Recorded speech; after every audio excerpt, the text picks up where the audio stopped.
Hello, ladies and gentlemen. Welcome back to another episode of So What, the MGPES podcast.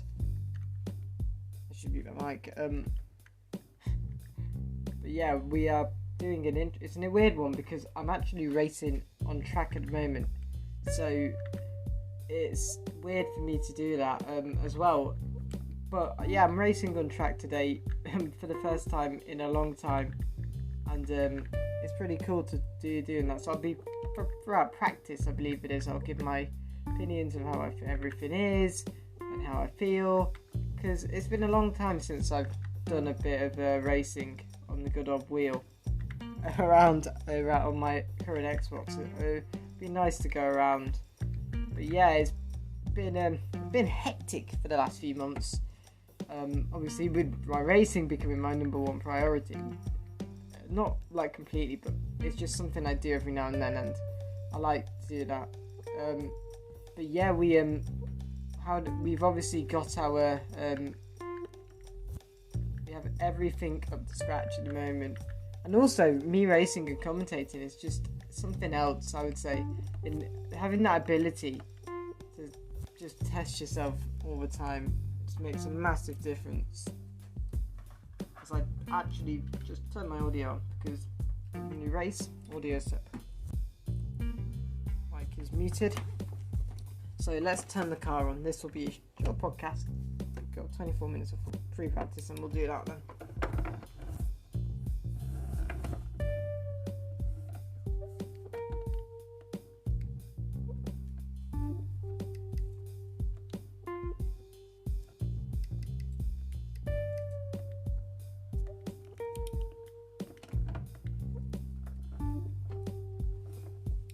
So as I try and get a lap in,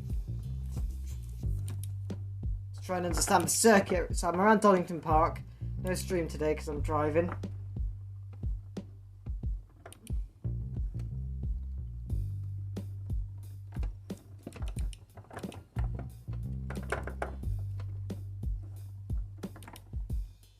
I've also got a weird thing. I've also with the GT4s.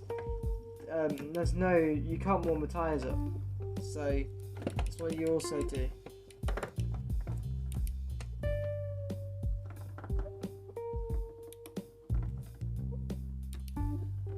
Yeah, obviously driving sim racing, what is my thoughts of it? Well, if you can get a lap together, then it's not too bad. For me, it's like, as long as I'm not quick. I can be consistent, but I'm not quick on one lap. It takes me a long time to warm up around these circuits, like for example Donington Park, which I'm at the moment. Donington's a weird one. So East Midlands Airport also, because of obviously being near an airport, there's parts of the track where it has very little grip, and then there's parts of the track which has grip because there's oil obviously from the planes being dropped onto the circuit, a certain part of the circuit. So things like that happen an awful lot. But yeah, I'm racing today. I haven't done it in a long time. I did Monza, but I didn't do it afterwards. But yeah, obviously, let's talk about IXR racing, shall we? IXR, small organisation. We have 800 members, so when I joined, we was like 600 in it. Well, I joined when the numbers were still low, and we still had. We had people like, when I joined, we had people like a driver called Andy Barney there, and then he, within 2 days of like signing up to my first endurance event, he he got banned from IXR because he had been idiotic on track and caused dangerous moves.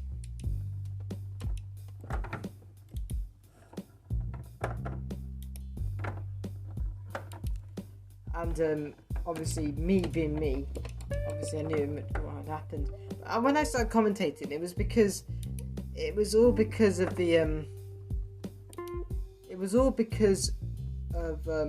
how do you say it?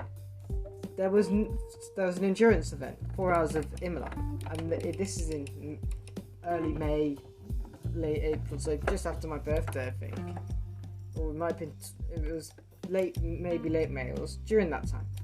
And obviously there was meant to be a broadcast, but there was no broadcast in the end because broadcaster pulled out. And obviously I got the spectator password and I just commentated. And it's still up on YouTube on my YouTube. It's on. I put that stream on YouTube, and I was commentating in the first stint, trying to support my teammate. And afterwards, became the commentator because of that one moment. And things like that about trying to time yourself perfectly is all about just trying to get things right.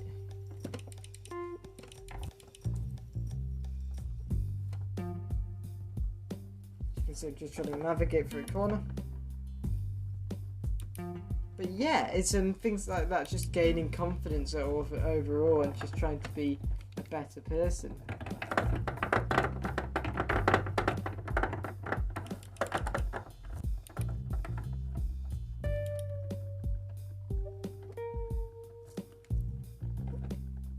I'd just gone off track and turned the lights off.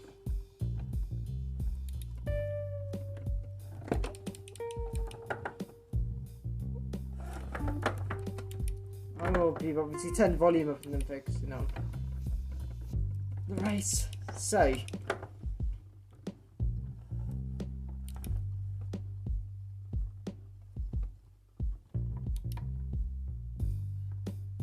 obviously when you've become a commentator, you have an experience of media, and that level of media is very helpful for what you do later on. It's all about just knowing how to word things, what's correct, what's informal, what's not right.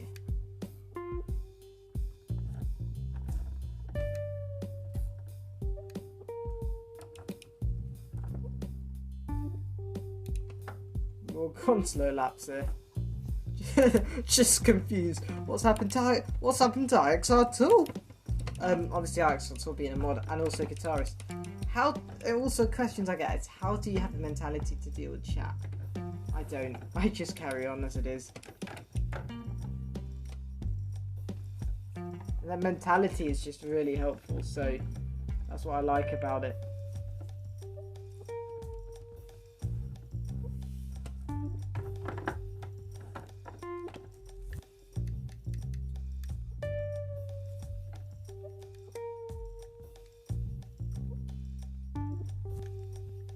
I want to have a look at this replay. This must be funny.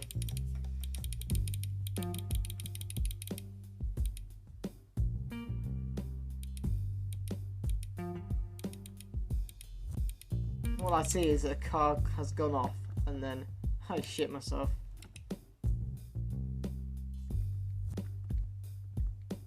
Let's have a look. So it goes off.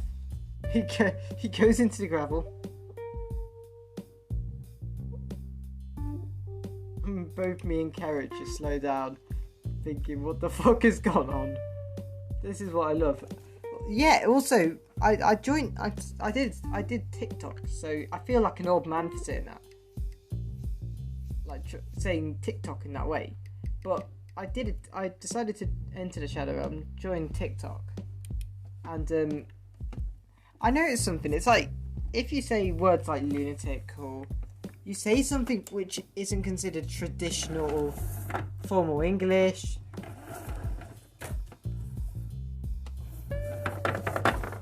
you get what is it? Your videos just don't get shown at all. So, and it's like, it's one of the moments where you're like, okay, are you sure? So that's what I like about sim racing. It's like, that's what I like about social media, because it's like a moment where you're like, are you sure about it? I'm gonna get a blue flag in a second. I don't have a blue flag. Don't go off anyway. As you can see, you can hear it through the digital audio.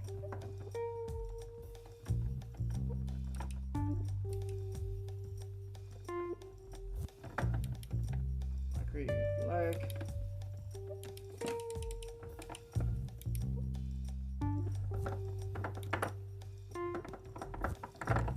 Oh.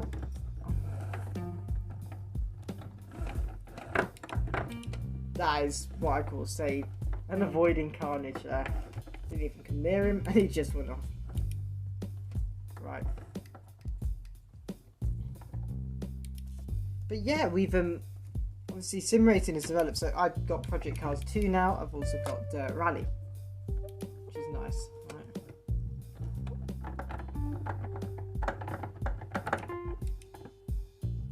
I just skipped a whole corner. But yeah, I've been doing. So I bought Project Cars 2, and I bought it quite late. So I bought Project Cars 2 on sale, and it was worth it. It wasn't even bad, which is what I liked about it. So look, and I think that's what made it brilliant, Project Cars 2. And I'm still yet to use it fully. Like, I love rallying, but I don't have DLCs, can't do all this rallying stuff. And also my rig, I have to unscrew it, and it's things that I've got to, if I want to race with my stand, I have to carry it upstairs. I can't do that because it's not heavy. So I have to unscrew my wheels and my pedals and then bring it upstairs. And because I moved all my subwoofer and all my Logitech products, I have space, and that is a weird thing. Like, I fixed my Xbox, and I feel weird because there was two cables. I don't know, I've forgotten what they're called, but they're like ribbon. They're not ribbon cables, but it's beneath the ribbon cables connector points, and I accidentally snapped it off. I didn't snap it off, but it was already snapped off. So I had to try and put it back together, and